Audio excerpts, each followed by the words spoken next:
So, Toyota's 3S-GE was the best engine Honda. Anyway, Toyota built the Beam's 3S-GE to be their ultimate naturally aspirated four-cylinder. We're talking 210 horsepower from 2.0 liters with a 10,500 revolutions per minute redline. Technology borrowed directly from Formula One. And then they sold maybe 20,000 units total before, killing the entire platform. But, this wasn't failure. This was Toyota building an engine so good it exposed just how profit-driven the rest of their lineup had become. Let's get into it. The engine Formula One technology built, January 1998, at Toyota's Higashi-Fuji Technical Center. Chief Engineer Nobaki Kadayama reviews final validation data for the 5th generation 3S-GE, destined for the Ulta RS200. The numbers on screen represent, well, everything Toyota learned from decades of motorsport engineering, all concentrated into a production engine. 210 horsepower at 7,600 revolutions per minute, 2.0 liters, naturally aspirated. That's a wild 105 horsepower per liter. But honestly, the real achievement isn't just peak power, it's how the engine actually delivers it. The Beam System breakthrough engine, with its advanced mechanism system, featured technology that, honestly, production four-cylinders had no business containing. Variable valve timing on both intake and exhaust cams, continuously variable intake runner length controlled electronically, individual throttle bodies feeding each cylinder through a plenum designed using computational fluid dynamics, straight up borrowed from Toyota's F1 program. The construction was just obsessive. Aluminum block with cast iron sleeves, forged crankshaft, and connecting rods.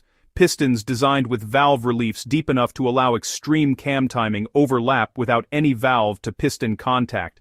Dual balance shafts eliminating vibration so completely the engine felt smoother at 8,000 revolutions per minute than honestly most engines feel at idle. But here's what really separated the Beam's 3S-GE from every other high-performance Toyota engine. The red line was 10,500 revolutions per minute, not just a theoretical maximum, but a hard fuel cut that you could hit like repeatedly all day without any mechanical sympathy required. Toyota's 3S-GE was the best engine Honda. Anyway, Toyota built the Beam's 3S-GE to be their ultimate naturally aspirated four-cylinder, 210 horsepower from 2.0 liters, 10,500 revolutions per minute.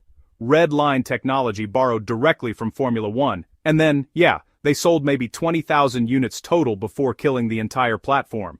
But this wasn't failure. This was Toyota building an engine so good it exposed how profit-driven the rest of their lineup had become. Let's get into it. The engine Formula One technology built. So, January 1998, at Toyota's Higashi-Fuji Technical Center, Chief Engineer Nobaki Kadayama is there, reviewing the final validation data for the 5th generation 3S-GE that's destined for the Ulta RS200. The numbers on the screen, they represent, honestly, everything Toyota learned from decades of motorsport engineering, all concentrated into a single production engine. We're talking 210 horsepower at 7,600 revolutions per minute, 2.0 liters, naturally aspirated. That's a wild 105 horsepower per liter. But, the real achievement isn't just about the peak power, it's about how the engine actually delivers it. This Beam System breakthrough engine with its advanced mechanism system featured technology that, really, production four-cylinders had no business containing. Variable valve timing on both the intake and exhaust cams. Continuously variable intake runner length controlled electronically. Individual throttle bodies feeding each cylinder through a plenum designed using computational fluid dynamics. Stuff borrowed straight from Toyota's Formula One program. The construction was, well, obsessive. Aluminum block with cast iron sleeves. Forged crankshaft and connecting rods. Pistons designed with valve reliefs deep enough to allow for extreme cam timing overlap, but without any valve-to-piston contact. Dual balance shafts that eliminated vibration so completely the engine actually felt smoother at 8,000 revolutions per minute than most engines do at idle. But here's what, honestly, separated the Beam's 3S-GE from every other high-performance Toyota engine out there. The red line was 10,500 revolutions per minute, and I'm not talking about some theoretical maximum. This was a hard fuel cut, something you could hit over and over all day without needing to worry about mechanical sympathy. Toyota had actually built a production four-cylinder that revved higher than Ferrari's flat 12 from the Testarossa. And that red line?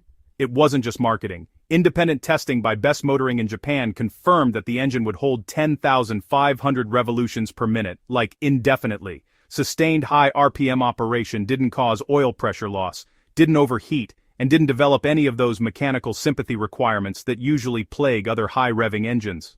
Toyota had solved the fundamental problem that limited naturally aspirated performance.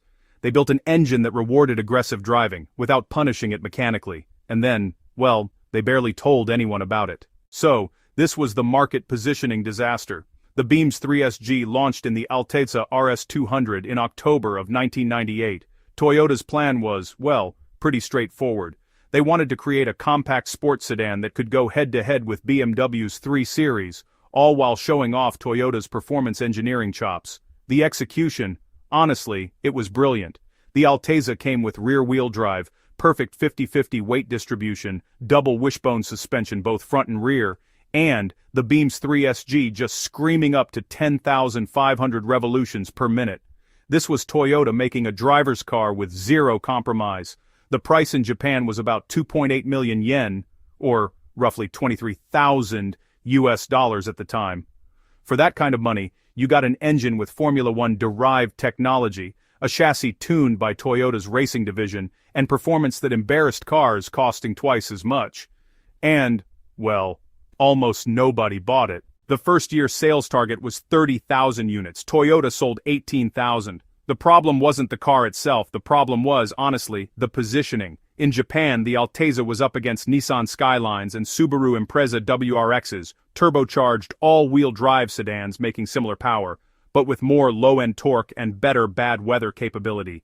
The Beam's 3S-GE made its power at 7,600 revolutions per minute, while the turbo competition hit peak torque at just 3,000. For daily driving and traffic, the turbocharged alternatives just felt faster, even if they really weren't. In export markets, where it was sold as the Lexus IS 300, Toyota didn't even offer the Beam's 3S-GE. North American and European customers got the 2JZ-GE inline 6 instead. The engine that Toyota specifically developed for performance enthusiasts was, honestly, just too niche for markets where performance cars actually sold in volume. Toyota had built the Beam's 3S-GE for folks who really valued that high RPM, naturally aspirated character, but then they tried to sell it in a market dominated by turbocharged torque, and they priced it against all-wheel drive alternatives that, just offered more practical performance. The result was pretty predictable. Sales collapsed after that first rush from enthusiasts. By 2001, Toyota was building fewer than 5,000 Altezza RS200s each year. The Beam's 3S-GE, an engine that represented millions in development costs and cutting-edge technology, was basically dying because of a market positioning failure. But then, the aftermarket stepped in and really proved Toyota's restraint. While Toyota's bean counters were panicking about all those unsold Altezzas, something kind of amazing was happening in Japanese tuning shops. The aftermarket was discovering that Toyota had actually limited the Beam's 3S-GE's output, even though they built it to handle way more, just like TRD.